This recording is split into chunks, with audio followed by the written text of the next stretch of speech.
Bismillahirrahmanirrahim. In the name of Allah, the most compassionate, the most merciful. My name is Halima Abdullah. I'm the narrator of this story written by my father Abdurrahman Abdullah, also known as Anigid. Self-Inflicted Wounds, Part 4. Ahmed has been in America for months and still has no news about Qadra, although he has not given up hope.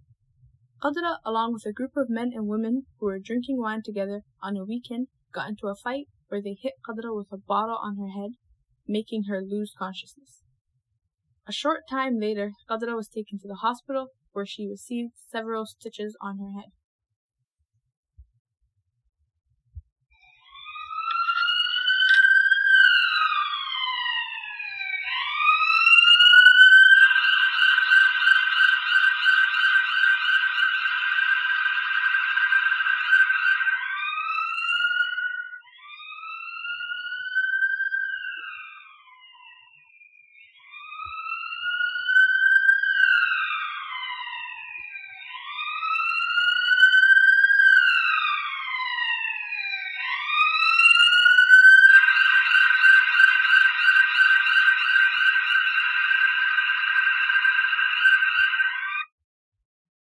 After some time, Qadra met Fatima, the nurse at the hospital.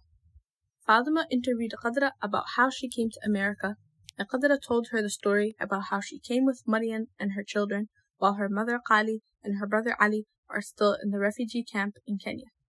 Fatima made the decision to contact Qadra's relatives or her mother's acquaintances.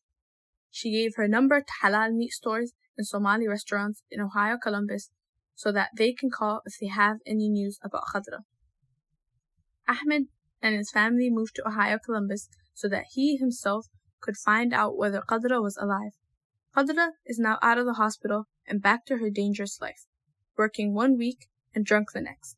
Qadra, while speaking to herself aloud, says, "My homelessness and sleeping on the streets.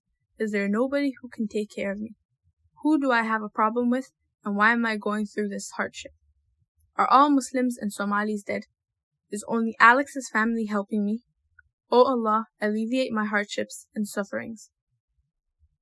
Ahmed, who for 2 months spent every waking moment knocking on the doors of Somalis asking about his niece, comes the next day to the Somali community to help his children with their homework. Ubah, who works in the community, interviewed Ahmed about when he came to America, and he told her that he had been living in America for a while and was initially brought to Minneapolis. However, the reason he moved to Ohio, Columbus was to get the news of his niece, whether she was alive or not, as he did not know. Ubah asked him what the girl's name was, and he told her that it was Qadra. Immediately, Ubah stood from her chair and said that for a long time, a nurse named Fatima had been looking for her and her relatives. Ubah took a file out of the drawer and told Ahmed, "I am calling Fatima right now, and she will tell us where we can find Qadra." Uncle Ahmed prayed for Ubah because he was happy about the news she told him. Fatima came immediately to the Somali community after Ubah called her. When Fatima realized Ahmed is Qadra's uncle, she hugged him. Qali is constantly anxious and worried about her daughter, and she is hoping that one day her brother Ahmed will call her and give her news about Qadra. After some time, Fatima took Ahmed to Qadra, who lived with white girls. Although Qadra was 10 years old when she left her mother, her uncle Ahmed, and the refugee camp they used to live in Kenya, she was still able to recognize her uncle.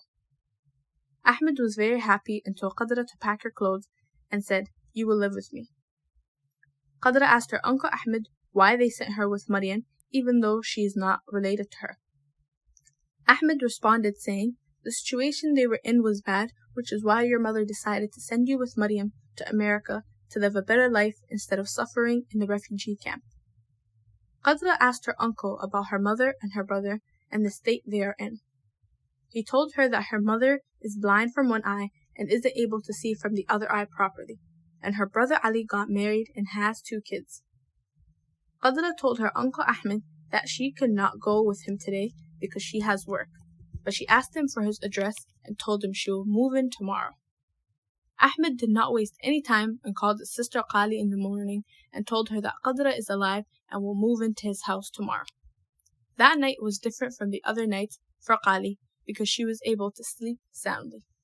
See you episode 5.